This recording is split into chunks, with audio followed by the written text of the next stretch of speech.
Hello नमस्कार, मेरा नाम है सूरज मिश्रा और आप देख रहे हैं मेरा चैनल घुमक्कड़ वशिष्ठी। स्वागत है आपके एक नए वीडियो में। आज मैं आपको बताने जा रहा हूं कि आप नेपाल कैसे बहुत ही कम खर्चे में कैसे आप पूरे नेपाल को घूम सकते हैं। मात्र 6,000 रुपये में आप एक हफ्ते के लिए पूरे नेपाल में घूम सकते हैं। इसके विषय में आपको बताने जा रहा हूं और एक कोई भी क्लिक बेट नहीं है। मात्र 6,000 रुपये में आप एक हफ्ते के लिए पूरा नेपाल घूमेंगे और ये मैं अपने अनुभव से बता रहा हूं, मैं गया हूं, इस वजह से मैं बता रहा हूं। तो एक एक करके जानेंगे कि कैसे नेपाल में जाएंगे, उसके बाद कितने तरीके से कितने बॉर्डर से आप जा सकते हैं, क्या क्या डॉक्यूमेंट्स आपको चाहिए होता है, वहाँ पे कहाँ रुकेंगे, क्या खाने पीने की चीज़ें हैं, क्या घूमने की जगह हैं, इन सभी चीज़ों के बारे में एक एक करके आइए विस्तार से जानते हैं। तो अगर आपने अभी तक मेरा चैनल सब्सक्राइब नहीं किया है तो उसको सब्सक्राइब कर लें और आगे जानते हैं कि क्या क्या चीज़ें आपको इसमें लगेंगी।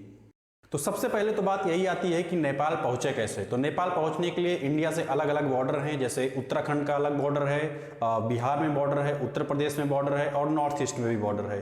तो मैं जहां से गया था वो था गोरखपुर का सोनौली बॉर्डर से मैं वहां गया था। तो मैं सोनौली बॉर्डर से आपको बताता हूँ कि किस तरीके से आप जा सकते हैं।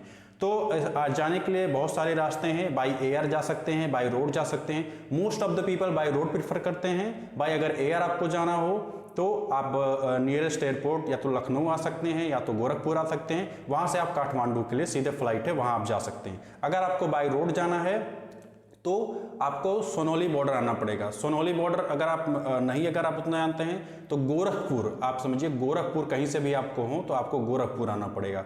अगर आप गोरखपुर आने के लिए रेलवे स्टेशन जो है गोरखपुर जंक्शन है। आप कहीं से भी देश के किसी भी हिस्से से गोरखपुर रेलवे स्टेशन आ सकते हैं और यहाँ आने के बाद आपको बस से या फिर प्राइवेट व्हीकल से, जो भी टैक्सी वगैरह मिलती हैं रेलवे स्टेशन के बाहर ही आपको मिल जाएगी, वहाँ से आपको सोनौली बॉर्डर जाना है। तो एक एक करके मैं आपको पूरा बताता हूँ कि अगर आप प्राइवेट टैक्सी हायर करते हैं शेयरिंग में तो उसका कितना रुपया पड़ेगा और अगर आप बस से जाते हैं तो कितने रुपए पड़ेंगे। मैं बस से गया था तो मैं बस का बताऊंगा। मैं आपको एक हफ्ते के लिए 6,000 में पूरा नेपाल घुमा रहा हूँ तो मैं उसी हिसाब से बता रहा हूँ आपको। तो अगर वहाँ से बस जाते हैं तो गोरखपुर से आपको सोनौली जाना हो तो गोरखपुर से सोनौली की दूरी लगभग 100 किलोमीटर है। 100 किलोमीटर के लिए अगर आप प्राइवेट बस से जाते हैं गवर्नमेंट बस से तो उसका 130 रुपये लगेगा।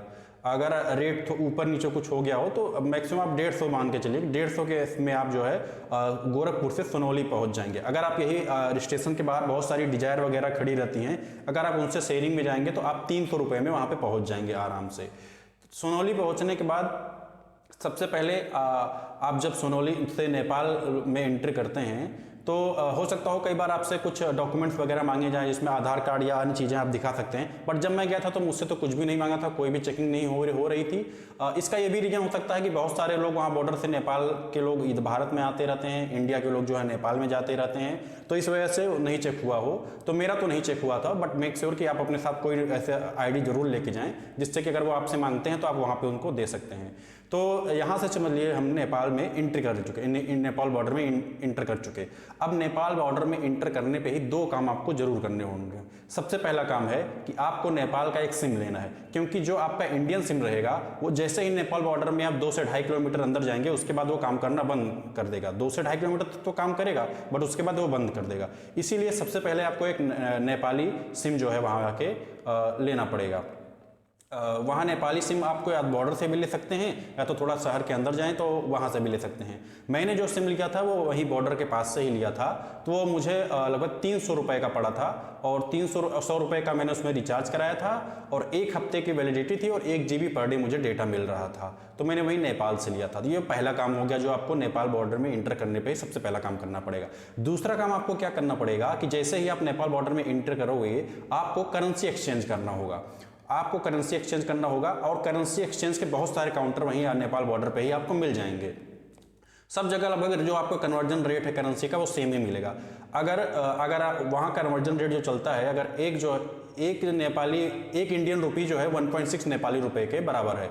मतलब अगर आप 1,000 रुपये उनको देते हैं तो आपको 1600 जो है नेपाली रुपए आपको मिलते हैं। तो सबसे पहले आप बॉर्डर में इंटर करने पर ये 2 काम आपको करने ले चाहिए।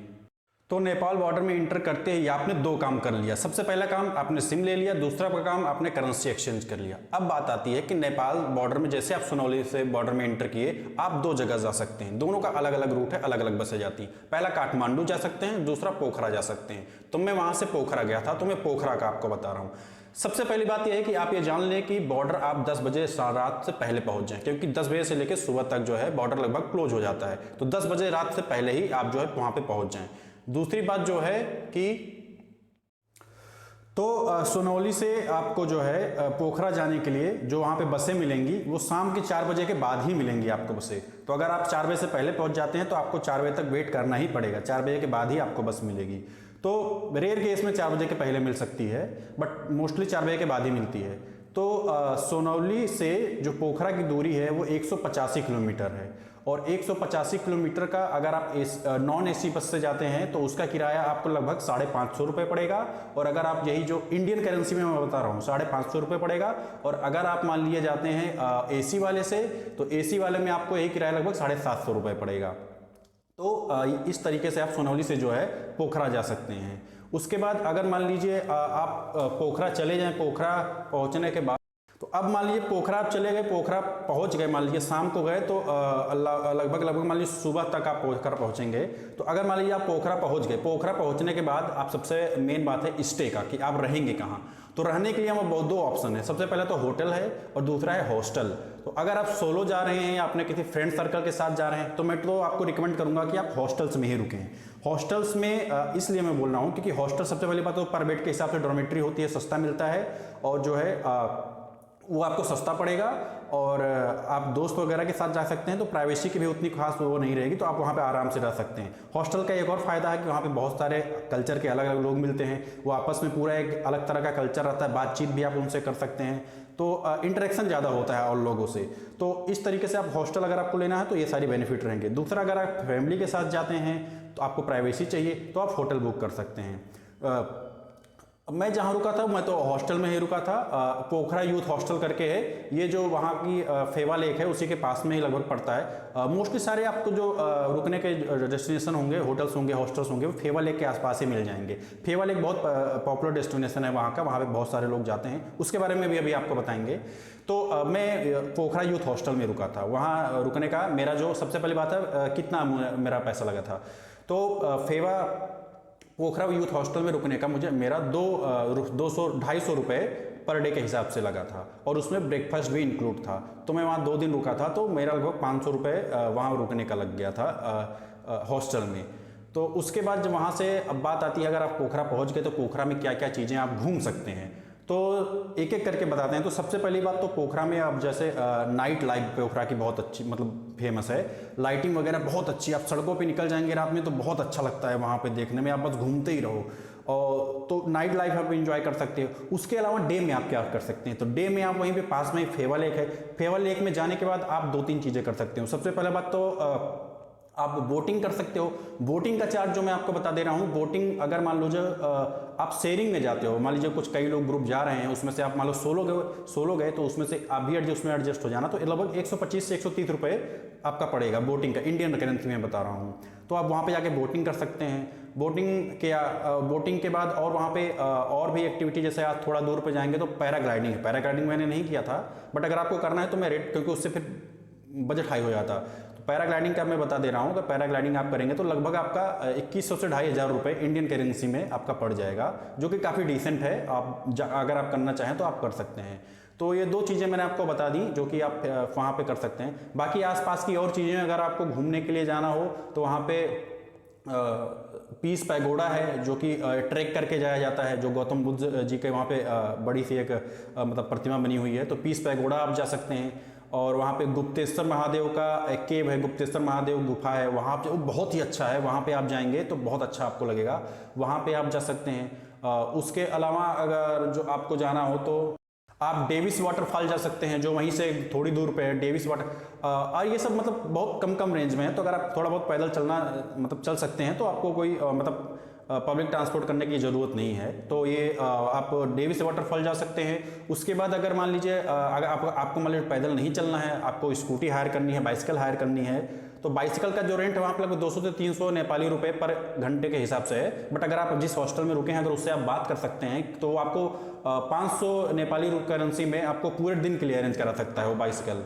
उसके अलावा अगर मान लीजिए आपको स्कूटी हायर करनी है तो स्कूटी का लगभग 700 से 1000 रुपये 24 आवर्स के लिए आपको पड़ जाएगा। तो आप चाहे तो स्कूटी भी हायर कर सकते हैं इन जो मैंने सारी चीज़ें बताई यहाँ पे जाने के लिए। तो ये मैंने बताया आपको पोखरा में क्या क्या चीज़ें जो हैं जहाँ पे आप जा सकते हैं। सबके अलावा आप पोखरा डिज्नीलैंड भी जा सकते हैं। वहाँ पे मतलब आप जाके बहुत सारी मतलब कि एक्टिविटीज़ जो होती हैं वो सारी कर सकते हैं। वहाँ भी मैं गया था, वहाँ लगभग 200 रुपये मेरे खर्च हुए थे और वहाँ पे आप जाके जो है स्केटिंग वगैरह कर सकते हैं, वहाँ पे बना हुआ है। तो ये यहाँ वहाँ पे भी आप जा सकते हैं। बाकी पोखरा में सारी चीज़ें एक्सप्लोर करने के बाद मैं वहाँ से फिर निकल गया धामपूस के लिए। धामपूस वो वहाँ पे जैसे आप अगर मान लीजिए पोखरा नेपाल की विलेज लाइफ को एक्सप्लोर करना है कि वहाँ गांव के लोग कैसे रहते हैं, कैसे खेती बाड़ी करते हैं, कैसे उनका व्यवसाय रहता है, कैसे जीवन यापन होता है और क्या वहाँ का नेचर है, ये सारी चीज़ें अगर आपको जाननी है तो आप ज़रूर जाएँ। और यहाँ पे तो आपको ज़रूर से ज़रूर जाना चाहिए, क्योंकि अगर आपको असली में नेपाल देखना हो तो आपको जो है वह उसके लोकल एरिया में जाना ही पड़ेगा। तो मैं वहाँ पे गया था, जो एक बहुत फेमस डेस्टिनेशन है धामपूस। धामपूस एक विलेज है, वहाँ पे आप पोखरा से जा सकते हैं। तो पोखरा से धामपूस जाने के लिए आपको पोखरा से 0 पॉइंट जाना पड़ेगा। 0 पॉइंट जाने के लिए मुश्किल से आपको 20 से 25 रुपये आपको लगेंगे या 10 से 15 रुपये लगेंगे। 10 से 15 रुपये में आप जो पब्लिक ट्रांसपोर्ट से 0 पॉइंट जा सकते हैं। 0 पॉइंट से जाने के बाद आप जो है 20 से 30 रुपये देके हरी चौक जा सकते हैं। हरी चौक से फिर आपको जो है धामपूस के लिए सीधे जो है, जो कि 300 नेपाली रुपये लगेंगे, आप सीधे धामपूस के लिए फिर वहाँ से आपको ऑटो वगैरह कुछ भी मिल जाएगी, वहाँ आप जा सकते हैं। तो धामपूस में मैं 3 दिन 3 डे 2 नाइट्स रुका था। और वहाँ पे रुकने का जो है कि वहाँ पे होम स्टे होता है, जो वहाँ के लोकल लोग रहते हैं वही उन्हीं के यहाँ होम स्टे रहता है, आप रुक सकते हैं। वो लोग ऐसा मतलब फैसिलिटी प्रोवाइड कराते हैं। वहाँ रुकने पे वो आपको ब्रेकफास्ट नाश्ता पूरा एकदम घर के फैमिली मेम्बर की तरह रखेंगे, आपको लगेगा ही नहीं कि आप घर से बाहर हैं। तो वहाँ मैं रुका था और बहुत ही कम दाम में, मैं आपको बताऊंगा अभी कितना कम दाम लगा था वहाँ पे रुकने का मेरा। तो वहाँ पे मैं रुका था, वहाँ पे काफ़ी मतलब उनसे मैंने बातचीत की, बहुत अच्छे से उन्होंने मतलब एकदम फैमिली मेम्बर की तरह ट्रीट किया।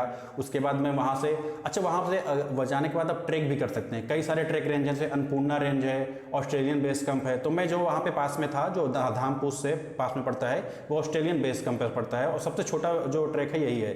तो मतलब मैं ऑस्ट्रेलियन बेस कैंप गया था, वहाँ पे मैंने ट्रैक किया था। तो ये मतलब बहुत अच्छा वहाँ पे एक्सपीरियंस था। आप जब ट्रैक करते हैं, और हाँ ट्रैक जब मैंने ट्रैक किया था तो जिनके यहाँ मैं रुका था वो भी मेरे साथ में गए थे। तो देखिए कितना अच्छा से उन्होंने मतलब खातिरदारी वो लोग कर रहे थे।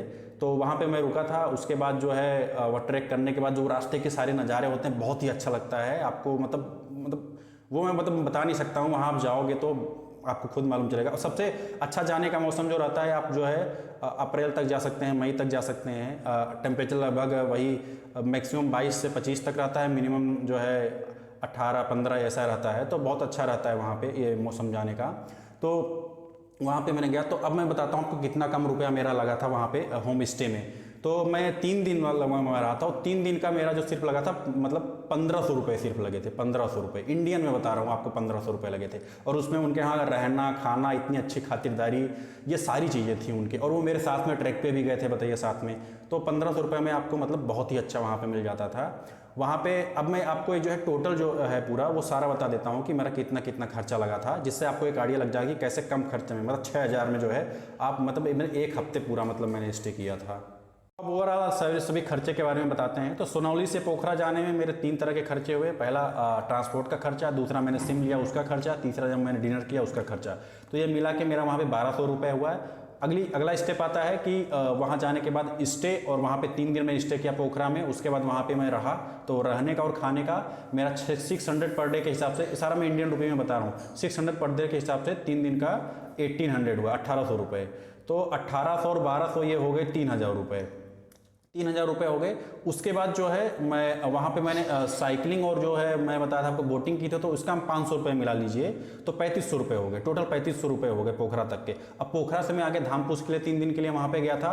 तो 3 दिन का धामपूस का मेरा स्टे का 1500 रुपये लगा था। और इसके अलावा मेरा वहाँ पे कुछ खर्चा नहीं हुआ था ज़्यादा, क्योंकि वहाँ पे सारी फैसिलिटी जो है खाना रहना डिनर ये सारा जो है जिनके यहाँ मैंने होम स्टे किया था वही दिए थे, वो बहुत ही अच्छे लोग थे।